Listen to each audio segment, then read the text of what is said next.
one more thing on Highlander, just because I grew up with that film, and I haven't seen it in a while. Is it a good film, or is it a great concept in search of a great film? Like, I mean, Yeah, what it's one what? of the.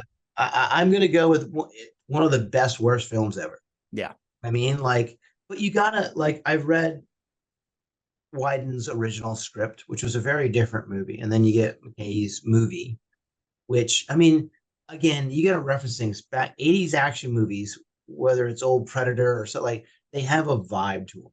It's masculine, they're fun, they're experimental, they're a little kooky, they're in your face, like so if you look at it that way, like look at McKay or the director for the people that don't know, Russell like Mulcahy. Yeah, yeah, he came from a music video background. right. He had done a Queen video, so like he's friends with Freddie Mercury and the band, and he manages to get that soundtrack. I mean, that's like, dude, the tagline is there can be only one, and he's like Princes of the Universe. I mean, what? Like that movie has power. Now you can go, it's a little cheesy in structure, and you can argue that the whole, you know, present day police love story is forced and very 80-ish. And there's not a lot that happens in the second act. It's mostly about, bitching flashbacks with Sean Connery mugging the camera.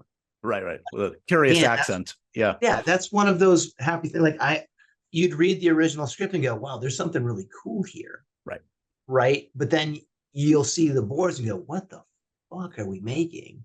And then you watch the movie and it has no business being good or cool or interesting. But for whatever reason, fisheye lenses, weird sword fights, fucked up dialogue, and the Queen soundtrack make it one of the funnest movies you'll ever watch.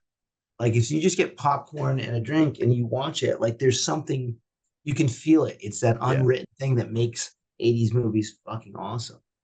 Are you far down the road, or is Cavill still attached? Yes, yes.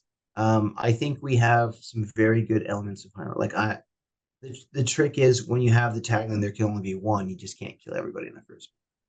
So we're looking to Spoiler. do a little Right. bit like I'll say it for you first. We're looking to do our story engages a lot of the same characters and stuff like that, but we've also brought in elements of all the TV shows, and we're trying to do a bit of a prequel, a setup to The Gather.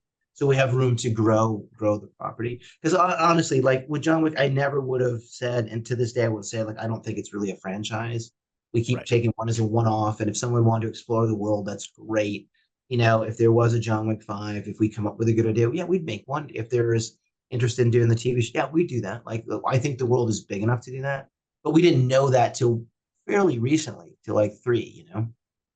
Highlander, I can tell you right now, that's a great. I'll watch if we got our shit together and we pulled off the feature. Like yeah, like we have ideas for days about how to make the coolest characters and to make that an epic TV show.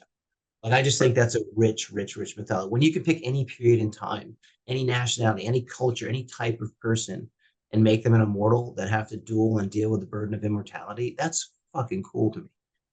So that's my next 1,000% big thing is sold. I how do can't I wait. not? Yeah, I just like a little bit of creative burden going like, yeah, I just don't want to be the guy that fucks this.